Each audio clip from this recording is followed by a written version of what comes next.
So in today's video, we're going to be visiting Fort Santiago here in Intramuros, Manila.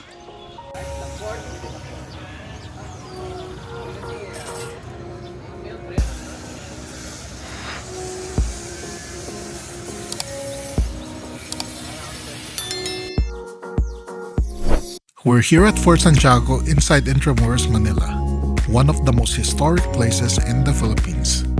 This place has been standing for hundreds of years and witnessed so many important moments in Philippine history, from Spanish colonial to World War II, and even the final days of Dr. Jose Rizal. As we explore around, we'll check out the old walls, the historic buildings, the hidden areas inside the fort, and learn a little more about the stories behind this iconic landmark. So let's go ahead and explore Fort Santiago.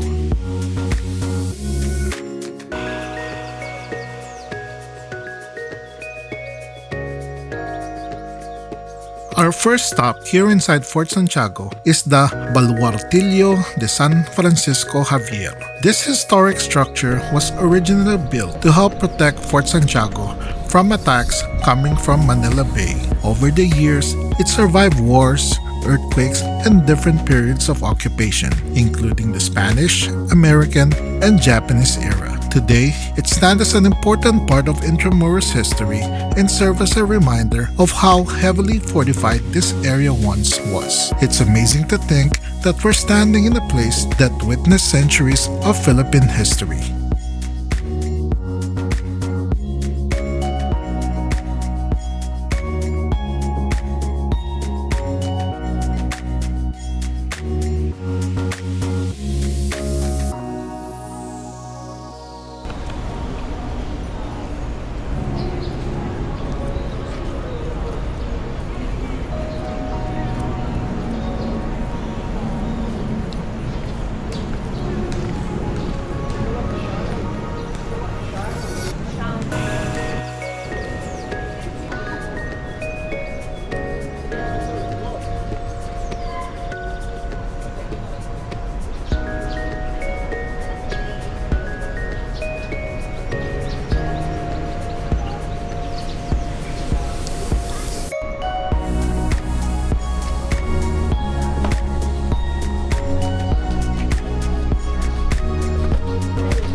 As we walk closer to the main entrance of Fort Santiago, you can already feel the history surrounding the place, from the massive stone walls to the old moat that once protected the fort from invading forces. It almost feels like stepping back into the Spanish colonial era. Fort Santiago served as one of the most important military fortresses in Manila and became a silent witness to centuries of Philippine history. And right behind me is the iconic entrance gate, one of the most photographed landmarks inside Intramuros. The details on the walls, the old architecture, and even the atmosphere here makes this place feels timeless. It's hard to believe that this fortress have survived wars, invasions, and hundreds of years of history, and today we get to walk through it ourselves.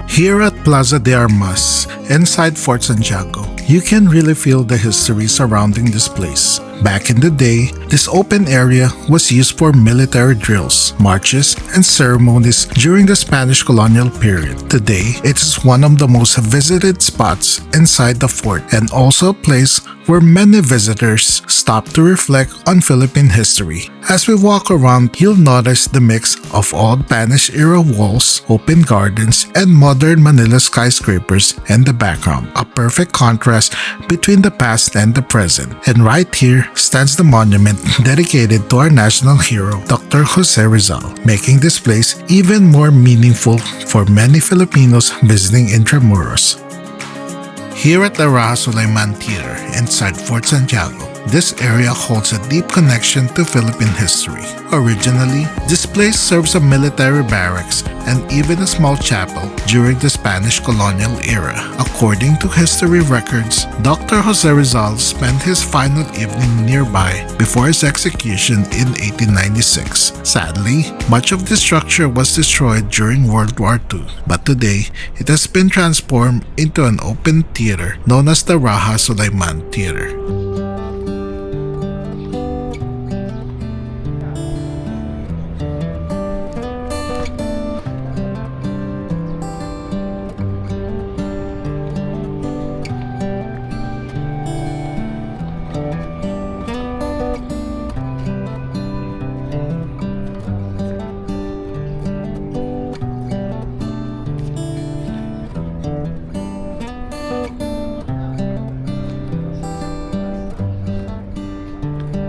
Here at Dambanang Rizal sa Fort Santiago, this marker tells the story of one of the most important places in Philippine history.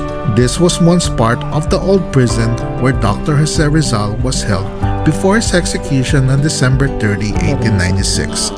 Shrine po yan.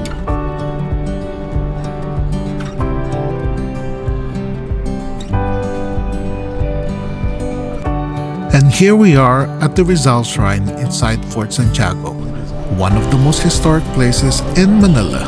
Behind these walls are stories of Dr. Jose Rizal's final days, a place that now stands as a tribute of his courage, sacrifice, and love for the Filipino people. As we step inside, we're not just entering a museum, we're walking through a piece of Philippine history.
So we're about to enter the dungeon. It's just that there's too many people. It's like the weekend. So once it empties up, then we'll see what they have inside those dungeons. Are we gonna go in there? I think we're gonna go. Do you wanna go there? Look, I have no trouble, but you have to go. I don't know about you guys. No? I don't know about you guys.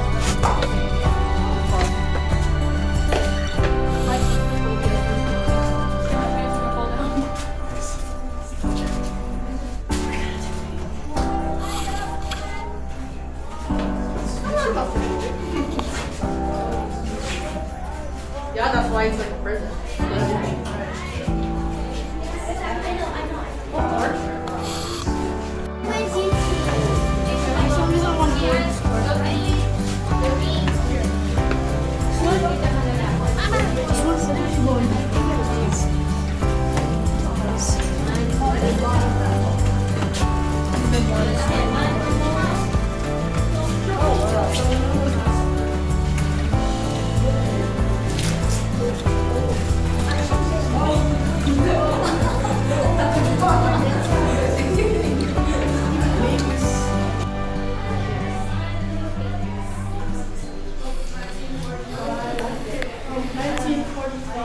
Oh no.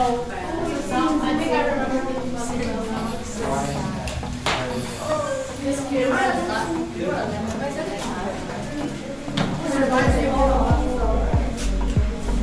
You can actually see this one. I saw this one. I think I remember this one.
It was a very hot Saturday. There's a lot of students, there's a lot of people, especially like on the weekends. I think we already covered everything that we need to cover here at Fort Santiago. If you guys enjoyed this video, don't forget to hit that like and subscribe button and hit that notification bell for more of our travel videos.